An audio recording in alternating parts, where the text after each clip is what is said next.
Allez, l'autostart donc qui prend en charge ses concurrents. Le départ, ce sera dans les lignes d'en face. Un tour et demi de piste à effectuer. On va regarder ce que fait la Kazakh losange en dehors, la Félix Krohn. Il va falloir effacer son numéro 8. On ne le voit pas reprendre, hein, Gert. Je pense pas. Hein. Pas au départ, certainement pas. Certainement pas, Xavier. Ce qui serait une erreur entre nous. Grand Premio. Gallo. Grand Premio. Ouais, c'est son problème. Ouais. Hein. C'est vraiment son problème. Grand Premio.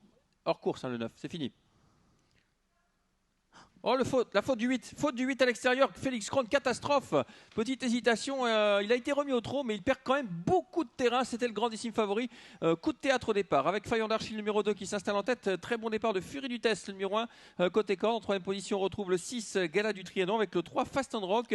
On est revenu avec Félix Krohn, qui est à l'arrière du peloton. Oui, le favori qui a frôlé la course. Il n'a pas fait beaucoup de foulées, mais il a perdu de précieuses longueurs alors qu'il a été aux avant-postes très rapidement. Pendant ce temps, c'est son suppléant qui prend le commandement. C'est Fayand Archi en tête, suivi par l'As Fury du Test qui est très bien parti aujourd'hui. Fast and Rock qui vient en troisième position. Greway qui se glisse dans le sillage du numéro 6. Galant du Trianon qui vient en cinquième position. Félix Krohn va sans doute se rapprocher dans quelques instants, Xavier. Ouais, Félix Krohn qui vient en dehors, le numéro 8. Hein, il n'a plus le choix maintenant après ce départ au galop, mais ça barde. Hein, et on est déjà à un tour du but avec le numéro 3. Maintenant, Fast and Rock qui s'installe aux commandes à un tour du but. En deuxième position, on retrouve Fayand Archi. Troisième, l'As côté corde, Fury du Test. Et on progresse en dehors avec Félix Krohn. Félix Krohn, on l'attend pas en tête de course, Xavier. Hein. Christophe Payet a pris le commandement devant Fayand Archi. Il fait du train maintenant, Christophe Payet, avec ce Fast and Rock. Il n'attend pas le favori Félix Krohn qui est sollicité pour venir au commandement. On boit du petit lait avec Günther Loax qui est en troisième position, qui est la bonne course pour le moment. Fury du Test a du mal à accélérer pour le moment, car on va très très vite pour aborder la ligne d'en face, Xavier. Ouais, ligne d'en face avec toujours Fast and Rock qui contrôle la situation dans son sillage Fayand Archi.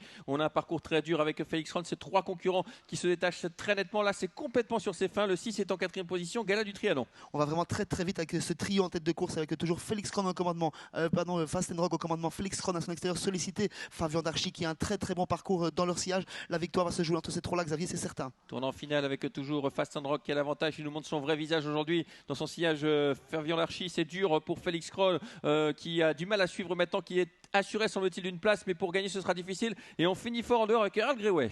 Oui, effectivement, Félix Krohn qui ne peut se relancer, Fast and Rock qui va se relancer avec côté corde Fayand Archi qui va se décaler également. Fast and Rock qui repart très très bien côté corde. Fast and Rock côté corde à l'extérieur, Fayand Archi, et c'est Fast and Rock qui va s'imposer facilement, pratiquement d'un bout en bout. Deuxième Fayand Archi, troisième Félix Krohn très courageusement, quatrième Earl Greway. Et la cinquième place pour le numéro 6, Gala du Trianon. Il a sauvé la place, Gert Sukat, avec Félix Krohn. Mais c'est vrai que sur cette faute au départ, il a hypothéqué toutes ses chances pour la victoire.